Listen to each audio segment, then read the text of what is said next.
I remember sitting there.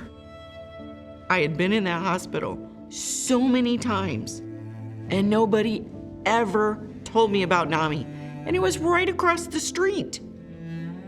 I've had a myriad of diagnoses, but most recently, they diagnosed me with rapid cycling bipolar, post-traumatic stress disorder, and generalized anxiety. I was 24 years of age, had just given birth to my eldest daughter. After her birth, I developed what I now know are flashbacks. But at the time, I just thought I was losing my mind. The movie of relevance back then was One Flew Over the Cuckoo's Nest. So I was not telling or sharing with anyone what I was experiencing. I was unable to shower, unable to eat, and my symptoms continued to deteriorate until the time that I went to take my daughter to her initial pediatrician appointment. They did not feel I was safe. That led me into the first of many lengthy hospitalizations.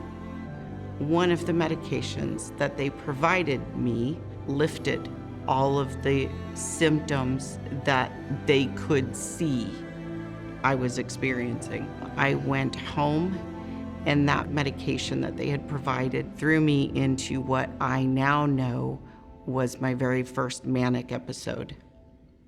That manic episode ended with me embezzling $60,000 from my then employer. I admitted that I had taken the money. I still did not understand in my delusion why it was a problem. I used the money for the down payment on a house that I could not afford the monthly mortgage payment on. And I wanted that house because it was across the street from the park. We already had a home. There was nothing logical about it.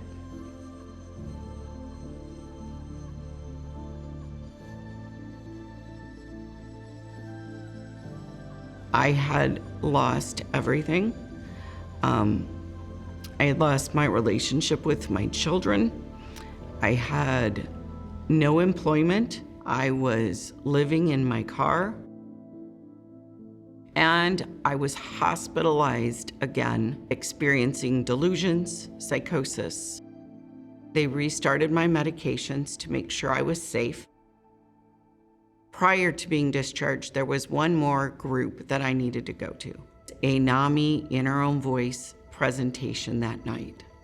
It's two presenters that come in and share their story of hope and recovery, and what their journey looked like to live well, managing a chronic health issue.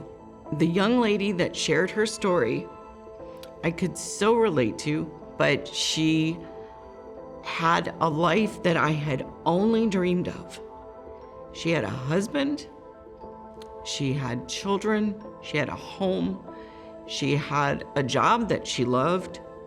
And I thought, wow, if she could do it, maybe I could too.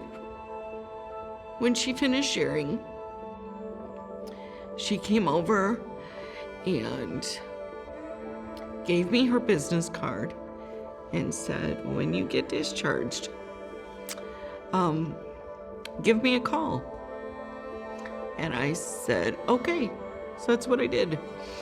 I got out of the hospital the next day, and really having no direction as to where to go, I called her.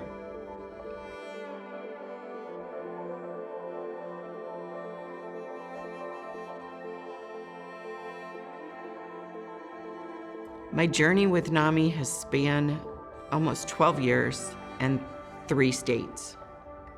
As a result of what In Our Own Voice did for me, I have advocated to bring In Our Own Voice to those communities because it transparently saved my life.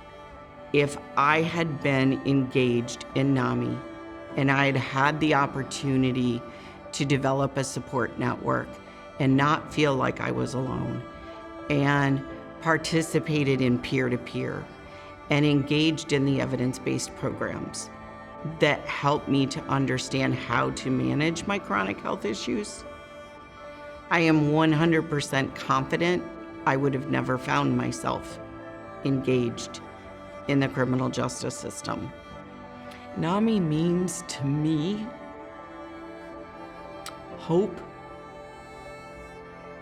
recovery, living my healthiest quality of life while supporting others. NAMI means I do not have to do this journey by myself.